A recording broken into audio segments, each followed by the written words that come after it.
నమస్కారం తిప్పరాజు రమేష్ బాబు గారు. నమస్కారం. పార్క్ హయత్ హోటల్ భేటీ ప్రజల్లో చాలా అనుమానాలని రేకెత్తిస్తూ ఉన్నాయి సార్. మీ ఒపీనియన్ ఏంటి సార్ ఆ భేటీ మీద? నమస్కారం బాబు గారు, మీరంటే చాలా గౌరవం నాకు.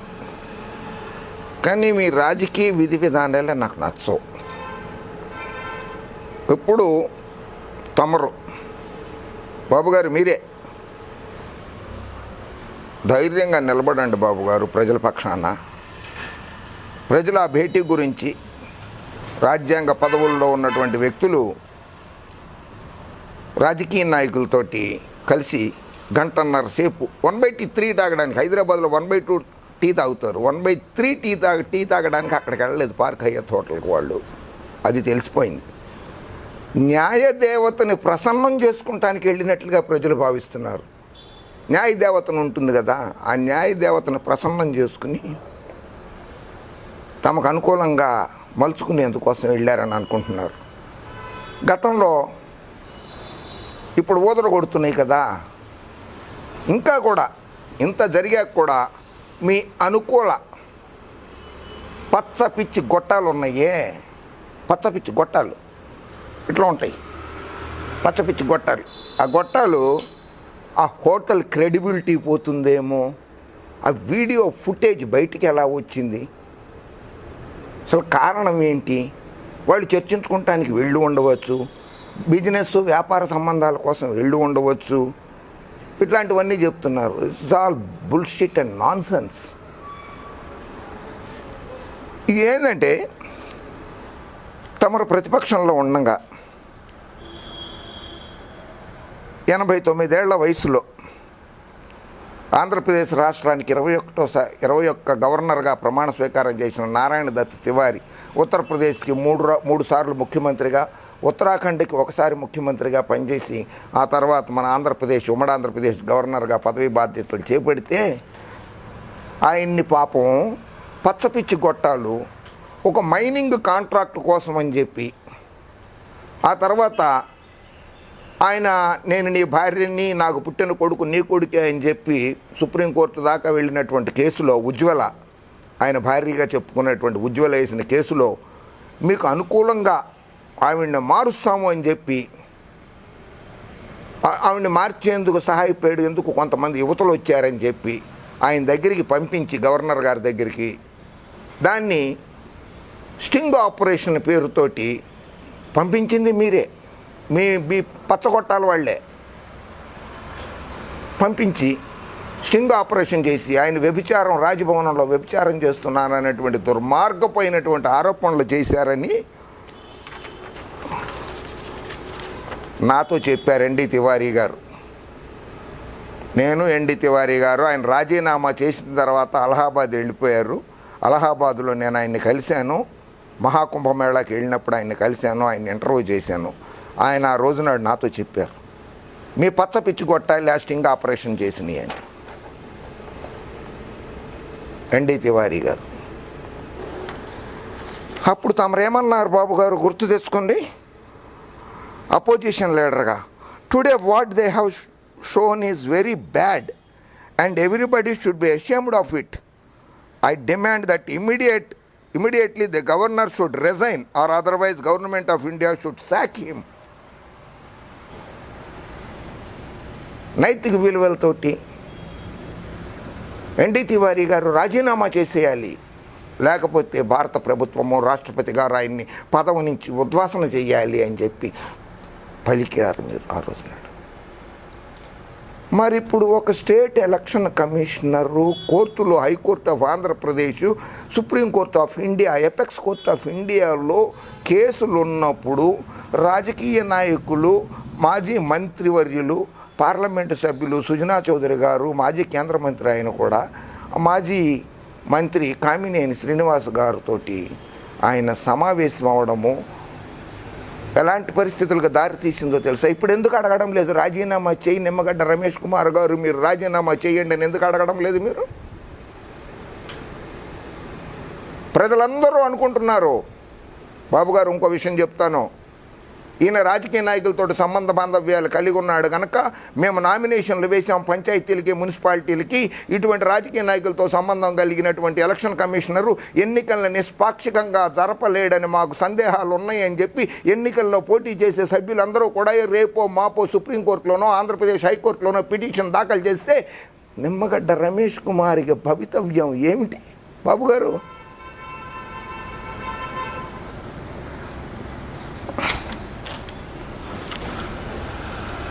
సీసీ ఫుటేజ్ ఎలా వస్తుంది, బయటికి ఎలా వెళ్ళింది, ఆ హోటల్కు ఉండే క్రెడిబిలిటీ ఏమిటి, విఐపీలకి ప్రైవసీ ఉండదా?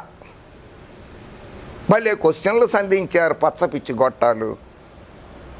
సమర్థించడానికి కూడా కొన్ని హద్దులనే ఉంటాయి. పాత్రికేయ వృత్తిని పణంగా పెట్టద్దు, వ్యభిచార గృహాలకిను రాజకీయ వ్యభిచారానికి వాడద్దని విజ్ఞప్తి చేస్తున్నాను.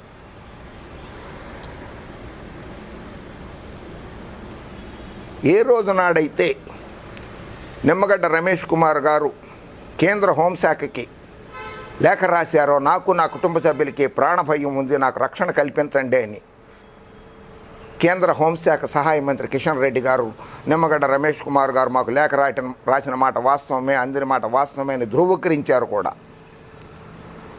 ఆ తర్వాత ఆయనకు సంబంధించిన ప్రతి కదలిక కూడా కేంద్ర రాష్ట్ర ప్రభుత్వ నిఘాలో ఉంటుంది. ఆయన ప్రాణాన్ని కాపాడడానికన్నా ఇంగిత జ్ఞానం లేకపోయిందా పచ్చపిచ్చి గొట్టాలకి?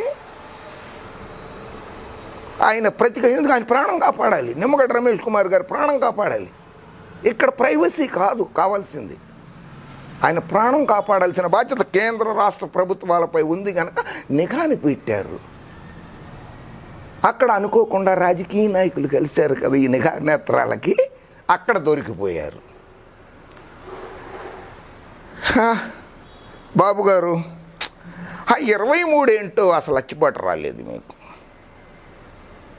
23 మంది ఎమ్మెల్యేలను కొనుక్కున్నారు, 3 ఎంపీలను కొనుక్కున్నారు. 23 1980 జూన్ 23వ తారీఖు, ఇది 1980 జూన్ 23 నాడు రాజ్యాంగేతర శక్తిగా పిలువబడ్డటువంటి ఇందిరాగాంధీ గారి 2వ కుమారుడు సంజయ్ గాంధీ గారు విమాన ప్రమాదంలో చనిపోయారు. రాజ్యాంగేతర శక్తిగా పిలువబడ్డాడు ఆయన జూన్ 23వ తారీఖు నాడే. 2/3/23 మీకు అచ్చిబాటు రాలేదు ఈ నెంబరు. మీరు ఆ పార్టీ పొత్తులోనే ఉన్నారు బాబు గారు. జూన్ 23 నాడు సంజయ్ గాంధీ గారు విమాన ప్రమాదంలో చనిపోయారు. 1985 జూన్ 23 బాబు గారు ఎయిర్ ఇండియా విమానం 329 మంది 1985 1/9/10 8/18/5/23 అడ్డంగా కొడితే కూడా 23 వచ్చింది దానికి. ఆ రోజు నాడు 329 మంది విమాన ప్రమాదంలో చనిపోయారు బాబు గారు. అబ్బా, మీ స్నేహితులు, మీ రాజకీయ గురువు, ఆంధ్రప్రదేశ్ రాష్ట్ర మాజీ ముఖ్యమంత్రి గారు 1935లో పుట్టారు ఆయనగా కూడా రాజ్యాంగ విలువల్ని తుంగలో తొక్కారు, రాజ్యాంగాన్ని అపహాస్యం చేశారని చెప్పారు కదా. ఆయన జన్మ తేదీ కూడా జూన్ 23వ తారీఖే. రాజ్యాంగాన్ని అపహాస్యం చేసిన ఒక ఆయన, రాజ్యాంగేతర శక్తి అని పిలువబడ్డ సంజయ్ గారు, వీళ్ళందరూ కూడా జూన్ 23. మనకి 23 అచ్చిబాటు రాలేదు. మరి మీ మిత్రులు అటువంటి వాళ్ళందరికీ ఏమీ ఇది జరుగుతుందో అన్న భయం నాకున్నది. వాళ్ళందరూ క్షేమంగా ఉండాలి, వారందరికీ న్యాయంగా ఉండాలి, ఆయురారోగ్య అష్టైశ్వర్యాలతో తోలనాడాలని చెప్పి ఉండాలని చెప్పి నేను మనస్ఫూర్తిగా కోరుకుంటున్నాను బాబు గారు. అడగండి, ఆ సీసీ ఫుటేజ్ బయటికి ఎలా వచ్చిందో సిబిఐ ఎంక్వైరీ ఏమని అడగండి బాబు గారు. ఇప్పుడు మీరు ఏ పార్టీతో పొత్తులో ఉన్నారు? కాంగ్రెస్ పార్టీ కదా. ఆ కాంగ్రెస్ పార్టీకి చెందిన ప్రముఖ నాయకుడు టి సుబ్బరామిరెడ్డి గారిదే పార్క్ హయత్ హోటల్.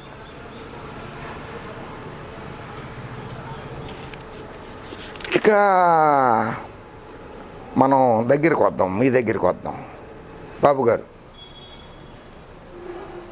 రాజ్యాంగంలోని 242K constitution of India 242K constitution of India 242Z ఇవన్నీ నాకు వర్తిస్తాయి. నన్ను పదవుల్లో నుంచి తీసేయకోవడానికి అధికారాలు లేవు. గవర్నర్ కానీ ముఖ్యమంత్రికి కానీ ఎవరికి లేవు.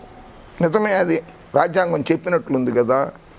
ఓకే, ఇప్పుడు 8వ అంతస్తు పార్క్ హయత్ హోటల్ 8వ అంతస్తు 807, 813, 817 ఆ రూమ్ నెంబర్ మీకే తెలుసు. ఎందుకంటే మీకు తెలియకపోయినా మీ పార్టీ మీరు ఒక 2019 ఎన్నికల్లో పొత్తులో ఉన్నారు చూసారా. గాలి సింగ్ గారు అని ఒక నటుడు, ఆ గాలి సింగ్ గారికి సినిమా దర్శక నిర్మాతకి అందులో పర్మనెంట్ రూమ్స్ ఉన్నాయి ఆ హోటల్లో. అర్థమైందా? గాలి సింగ్ గారికి కూడా ఉంది పర్మనెంట్ రూము అక్కడ. ఇప్పుడు ఆ 242K 242Zకి ఏ వక్రభాష్యం చెప్తారో మీరు చూపిస్తాను నేను, ఎలా చెప్పగలుగుతారన్నది. జ్యుడిషియల్ ఆఫీసర్స్ రివ్యూ అని ఒకటి ఉంటుంది.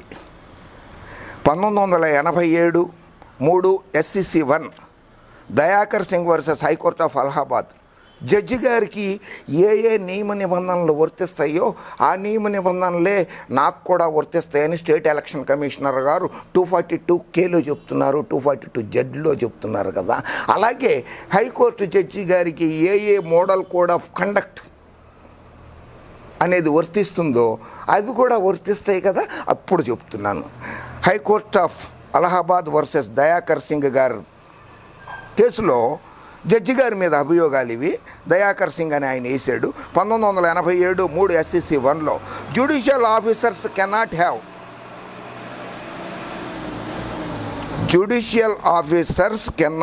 2 standards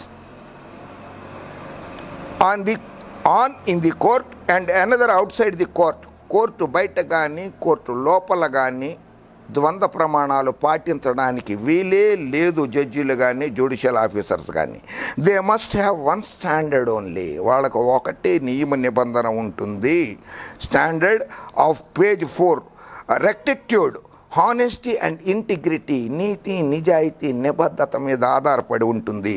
they cannot act even remotely unworthy of the office they occupy in high court of judiciary. Judicial ethics and conduct of judicial officers అనే దాంట్లో హైకోర్టు జడ్జిమెంట్ ఉన్నది బాబు గారు.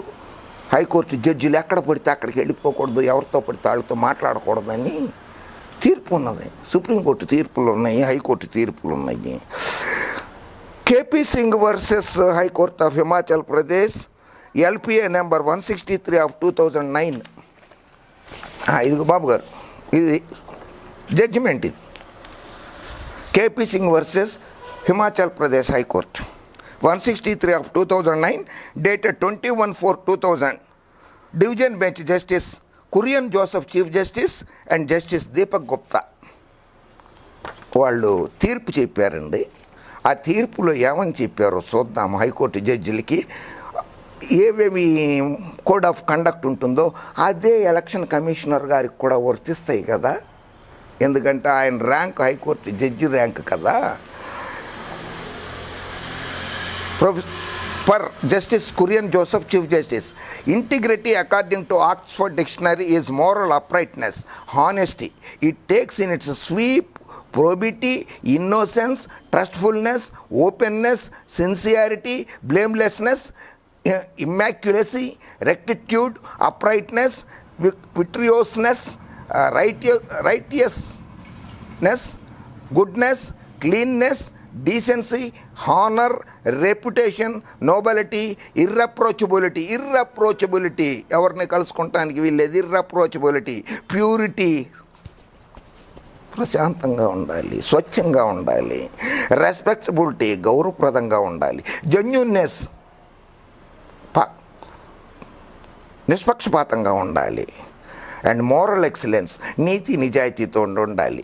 In short, it depicts sterling character with firm evidence to a code of moral values.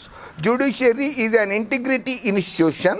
Therefore, judicial officer should possess the sterling quality of integrity, Integrity is the hallmark of the judicial discipline apart from others, as reminded by the apex court in Tarak Singh versus Jyoti Basu. Jyothi bus గారికి తారక్ సింగ్ గారికి case జరిగినప్పుడు 2005లో SCC 201లో ఇచ్చారన్నమాట judgement.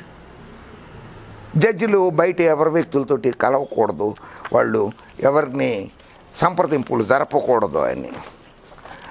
మరో కేసులో Ram Pratap Sharma versus Dayanand కేసులో issued a notice to the caution to the effect that it is proper for a judge not to accept any invitation. ఎవరైనా పిలిస్తే ఆహ్వానాలు పలికితే ఆహ్వానాలని మన్నించకూడదు.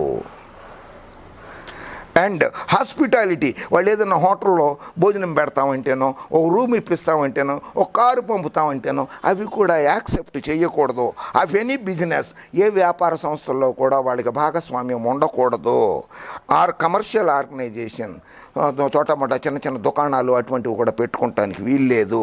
Are any political party or ఏ రాజకీయ పార్టీతోటి సంబంధాలు ఉండకూడదు, రాజకీయ నాయకులతోటి కలవకూడదు. ఆఫ్ ఎనీ క్లబ్, సోషల్గా ఒక క్లబ్బుల్లో కూడా వాళ్ళు మెంబర్షిప్ కలిగి ఉండరాదు. ఆర్గనైజేషన్స్లో ఎన్నికల్లో పోటీ కూడా చేయకూడదు. Organisation run or sectarian, communal or parochial line, వాళ్ళు క్లబ్బుల్లో కూడా మెంబర్షిప్గా ఉండదు. రాజకీయ నాయకులు పిలిచినా, వివాహాలు అటువంటి వాటికి పిలిచినా, కుటుంబంలో తప్పితే వేరే వివాహాలకి పిలిచినా, ఎక్కడికి పిలిచినా కూడా వెళ్ళకూడదు.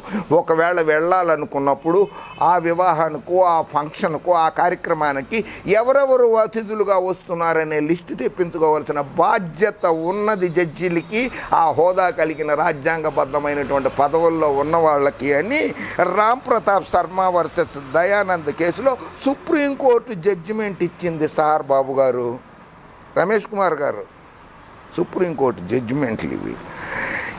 ఇంకా చాలా కేసుల్లో high court of Rajasthan versus Ramesh Chand Paliwal 2 SCC 72 1998లో జడ్జిమెంట్ ఉన్నది. High court of Bombay versus Shashikant S Patil 1 SCC 416 2000 సంవత్సరంలో 2000 సంవత్సరంలో ఒక జడ్జిమెంట్ ఇచ్చింది. Registrar general Patna high court versus Pandey Gajendra Prasad 6 SCC 357 2012లో ఒక జడ్జిమెంట్ ఇచ్చింది. C Ravindran Iyer versus justice AM Bhattacharjee 5 SCC 457 1995లో కూడా ఒక జడ్జిమెంట్ ఇచ్చింది సుప్రీంకోర్టు. జడ్జిలు ఎటువంటివి ఫంక్షన్లకి వెళ్ళకూడదు, ఎటువంటి ఫంక్షన్లలో కూడా వాళ్ళు పాల్గొనరాదు అని. Integrity is the hallmark of judicial discipline apart from others. It is high time the judiciary took utmost care to see that the temple of justice, Nyaya Devata, temple of justice does not crack from inside, which will lead to a catastrophe in the judicial delivery system, resulting in the failure of public confidence in the system. ఇట్లా మీరు కనుక కలిసినట్లయితే జడ్జీలు కానీ, రాజ్యాంగబద్ధ పదవుల్లో ఉన్నవాళ్ళు కానీ, రాజకీయ నాయకులను కలిసినా, వ్యాపారస్తులను కలిసినా కానీ ప్రజల్లో న్యాయ వ్యవస్థ మీద, న్యాయమూర్తుల మీద గౌరవం సన్నగిల్లుతుంది, అప్రతిష్ట మూటగట్టుకోవాల్సి వస్తుందని తారక్ సింగ్ వర్సెస్ జ్యోతి బసు 2005 1 SCC 2001లో సుప్రీంకోర్టు తీర్పు చెప్పింది. బాబు గారు, it must be remembered that woodpeckers inside pose a larger threat than the storm outside. మన హృదయం కల్మషం లేకుండా ఉండి ఇటువంటివన్నీ చేయకపోతే న్యాయ వ్యవస్థకు మంచి పేరు వస్తుంది అని చెప్పింది. Under the bar council of India rules, the attributes apply with equal force may with stronger vigour to judicial officers. In high court of judicature for Rajasthan versus Ramesh Chand Paliwal 1998 2 SCC 72, judges have been described as hermits. దేవుళ్ళ కింద గుర్తిస్తున్నారు.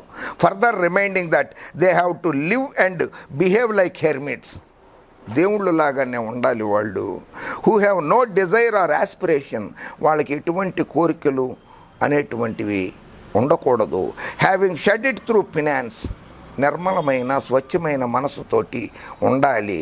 There mission is to supply light and not heat. ప్రజలకి వెలుగుని ఇవ్వాలి కానీ వేడిని ఇవ్వకూడదు. కాంతిని ఇవ్వాలి కానీ వేడిని ఇవ్వకూడదు. In Tarak Singh case, Supra having regard to the plain truth that the judiciary is also named managed by human beings at in view of their privileged position, it was cautioned as follows. There is nothing wrong in a judge having an ambition to achieve something. ఓ judge గారికో election commissioner గారికో కోరికలు అనేవి ఉండటం సహజం. But if the ambition to achieve is likely to cause a compromise with his divine judicial duty, ఆ కోరికని తీర్చుకుంటానికి తన ఆత్మని పణంగా పెట్టకూడదు అని సుప్రీంకోర్టు చెప్తోంది. తన మనస్సాక్షిని పణంగా పెట్టకూడదని చెప్పి సుప్రీంకోర్టు జడ్జిమెంట్ చెప్తోంది. With his divine judicial duty better not to pursue it. అటువంటి సమావేశాలకి హాజరవ్వద్దు. Because if a judge is too ambitious to achieve something materially, he becomes timid. When he becomes timid, there will be a tendency to make a compromise between his divine duty and his personal interest. న్యాయదేవతకి, న్యాయానికి తన కోరికల్ని సాధించుకోవటం కోసం, తనకు అనుకున్నది సాధించుకోవడం కోసం న్యాయాన్ని పణంగా పెట్టడము అనేది స్వార్థం కిందకే వస్తుంది. There will be a conflict between interest and duty. నిబద్ధతతో పని చేయండి అని చెప్పి సుప్రీంకోర్టు తీర్పు ఇచ్చింది. బాబుగారు, high court of judicature at Bombay versus Uday Singh 1957 5 SCC 129 in the matter of maintenance of discipline. Supreme court judgement. Maintenance of discipline in the judicial services is a paramount matter. Acceptability of the judgments depends upon the credibility of the conduct, honest, integrity and character of the officer. The confidence of the litigation public gets affected or shaken by lack of integrity and character of judicial officer. చూశారు కదా సుప్రీంకోర్టులో ఎంత చక్కటి ఉన్నాయో. Dayashankar versus high court of Allahabad నేను చదివి వినిపించేశాను మీకు. High Court of Judicature at Bombay versus Shashikant Patil 2001 SCC 416.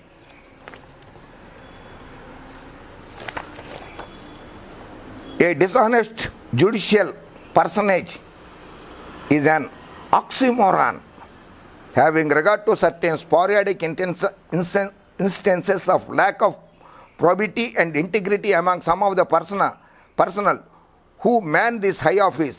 It is high time that specific standards are set with regard to value system to be adopted and followed by the members serving in the temple of justice. Temple of justice అంటున్నారు supreme court జడ్జిలు కూడా. న్యాయ వ్యవస్థను కానీ రాజ్యాంగ వ్యవస్థను కానీ అదొక దేవాలయం అంటున్నారు.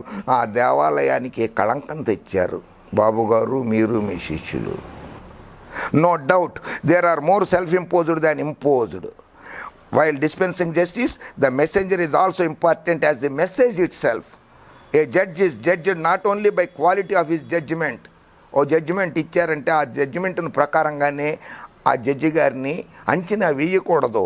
But also by the quality and purity of his character. Purity of his character, అతని క్యారెక్టర్ను కూడా ఆ జడ్జి గారు ఆ రాజ్యాంగ బద్ధమైనటువంటి పదవి అనుభవిస్తున్న వారి క్యారెక్టర్ను కూడా మనము పరిగణనలోకి తీసుకోవాలి అని సుప్రీంకోర్టు జడ్జిమెంట్. సార్ ఇది నేను చెప్పింది కాదు sir. But also by the quality and purity of his character and measurable stand of that character is impeccable integrity reflected transparently in his personal life also as well. వ్యక్తిగత జీవితంలో కూడా అతను దేవుడు లాగానే ఉండాలి. ఆ రాజ్యాంగబద్ధ పదవిలో ఉన్నటువంటి వాళ్ళు స్టేట్ ఎలక్షన్ కమిషనర్స్ కానీ లేకపోతే న్యాయమూర్తులు కానీ. సుప్రీంకోర్టు జడ్జిమెంట్లు ఇవి. High court of judicature versus Shashikant Patel Bombay. Dishonesty the stark antithesis of judicial probability. Dishonesty Any instant of a High Court condoning and compromising with the dishonest deed of one of its officers would only be contributing to erosion of the judicial foundation. Every hour we must remind ourselves that the judiciary floats only over the confidence of the people. Confidence of the people. ప్రజల విశ్వాసం మీదే న్యాయ దేవత కానీ న్యాయస్థానాలు కానీ న్యాయమూర్తులు కానీ ఉంటారన్నది అర్థం చేసుకోండి. Such confidence is the foundation on which the pillars of judiciary are built. ప్రజల విశ్వాసం మీదే న్యాయ వ్యవస్థకి చక్కగా నిలబడుతుంది, మంచి పేరు తెచ్చుకోగలుగుతుందని ఇచ్చింది. Registrar general Patna high court versus Pandey Gajendra Prasad 2012 STPL 305 supreme court SC. There is no gainsaying that while it is imperative for the High Court to protect honest and upright judicial officers against motivated and concocted allegations, it is equally necessary for the High Court not to ignore or condone the dishonest deed on the part of any judicial officer. High court జడ్జికి ఉన్నటువంటి నిబంధనలన్నీ నాకు వర్తిస్తాయి 242 ప్రకారంగా 242 Z ప్రకారంగా అని చెప్పుకుంటున్నారు కదా, ఇవన్నీ కూడా వర్తిస్తాయి మీకు. ఈ తీర్పులన్నీ కూడా వర్తిస్తాయి సుప్రీంకోర్టు జడ్జిమెంట్లు. High court of judicature at Bombay versus Sachikant Patil 2001 SCC 416 highlighting a marked and significant difference between a judicial service and other services. ఆ జడ్జిమెంట్లో the judges at whatever level they may be represent the state and its authority, unlike the bureaucracy or the members of the other services. Judicial service is not merely an employment, nor the judges merely employees. They exercise sovereign judicial power. They are holders of public office of great trust and responsibility. If judicial officer tips the seals of justice, its rippling effect would be disastrous and deleterious. A dishonest judicial personage is an oxymoron అని ఉన్నది. సరే, ఇంకా చాలా ఉన్నాయి కానీ సమయం లేదు, మళ్ళీ మాట్లాడుకుందాం అంటే ఎప్పుడైనా. Last Rajendra Singh Verma through versus lieutenant governor national capital region of Delhi 2011-10 SCC 1లో తీర్పు చెప్తూ writing the principle laid down in Shashikant S Patil and others supra this court observed అని చెప్పి full court of the high court recommend compulsory if the authority bona fide forms an opinion that the integrity of a particular office is doubtful, the correctness of that opinion cannot be challenged before courts. So Babu గారు, ఇప్పుడు అక్కడ కోర్టులో ఆంధ్రప్రదేశ్ హైకోర్టులో కానీ సుప్రీంకోర్టులో కానీ పంచాయతీ ఎన్నికలకి municipal ఎన్నికల్లో నామినేషన్ వేసిన అభ్యర్థులందరూ ఈయన ఎక్కడెక్కడో రాజకీయ నాయకులను కలిశారు సార్, మరి అటువంటిది ఆయన నిష్పాక్షికంగా ఎన్నికలు నిర్వహిస్తారు అని చెప్పి రాష్ట్రంలో పంచాయతీ ఎన్నికలు మున్సిపల్ ఎన్నికలు నిర్వహిస్తారని మాకు నమ్మకమే లేదు సార్, ఇన్ని సుప్రీంకోర్టు జడ్జిమెంట్లు ఉన్నాయి సార్, కనుక ఆయన్ని తప్పించండి సార్ అని చెప్పేసి హైకోర్టులోనో సుప్రీంకోర్టులోనో పిటిషన్ వేస్తే బాబు గారు పిచ్చిగొట్టాలు పచ్చగొట్టాలు మీరు హరే రామ హరే రామ హరే కృష్ణ భజన చేసుకోవాల్సిందే బాబు గారు. ఇంకొకటి ఆఖరికి చెప్పేస్తున్నా, ఇంకా చిన్నదే. మీరు ముఖ్యమంత్రిగా ఉండగానే ఆ పార్క్ హయత్ హోటల్ కూడా కట్టింది మీరు ముఖ్యమంత్రిగా ఉన్న టైంలోనే కట్టారు. మీరు కూడా 5 సంవత్సరాలు ఆ హోటల్లో మీరు అధికార నివాసంగా వాడుకున్నారు దాన్ని. అమరావతి రాజధానిలో అక్కడ ఉండడానికి హైదరాబాద్ వచ్చినప్పుడల్లా ఎన్ని కోట్ల రూపాయలు ఆ హోటల్కి బిల్లు పేమెంట్ చేశారు, చాలా పేమెంట్ చేశారు కదా. To government of India ministry of tourism H&R division వాళ్ళు 2018లో ఒకటి, 2014లో ఒకసారి, 2017లో ఒకసారి హోటళ్ళకి పర్మిషన్లు ఇచ్చేటప్పుడు వాళ్ళ రూల్స్లో ఏమని చెప్తారంటే, వాళ్ళ రూల్స్లో నెంబర్ 8 TH1 3/2013 2014 డేటెడ్ 16/12/2014 2012/6/2017లో ఏమని చెప్తారంటే ఆ హోటళ్ళల్లో ఏమేమి ఉండాలి. మీరు అడిగారు కదా, ఇక్కడ రాసి ఉంది చూడండి.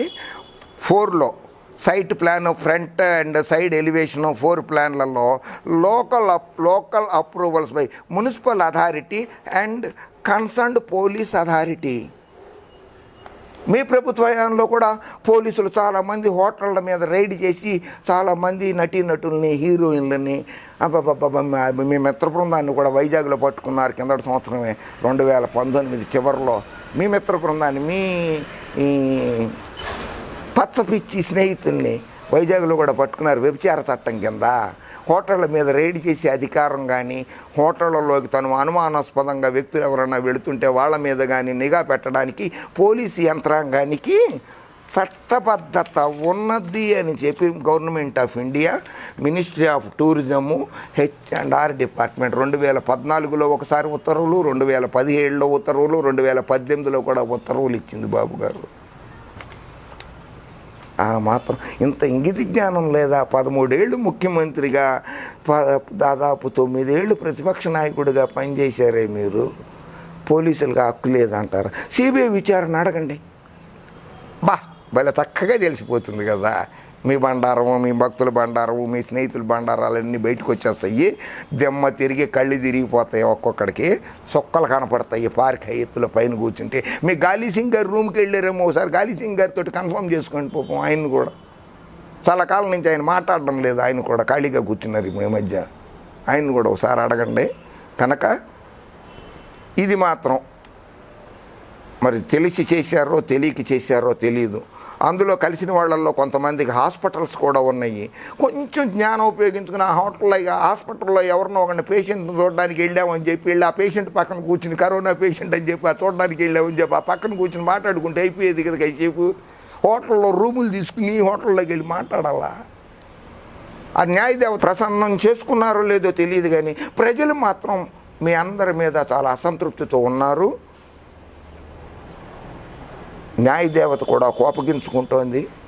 త్వరలోనే న్యాయదేవత కూడా ఆ దేవత సహనాన్ని పరీక్షించారు కనుక ఆవిడ కూడా, న్యాయదేవత కూడా మీకు సరైన జ్ఞానాన్ని ప్రబోధింపజేస్తుందని అనుకుంటున్నాను బాబు గారు. అయితే ఈ వీడియో తర్వాత చూసేవాళ్ళకి, వీక్షించే వాళ్ళకి ఒక విజ్ఞప్తి చేస్తున్నాను. హెచ్చరిక కాదు, హెచ్చరిక లాంటి విజ్ఞప్తి చేస్తున్నాను.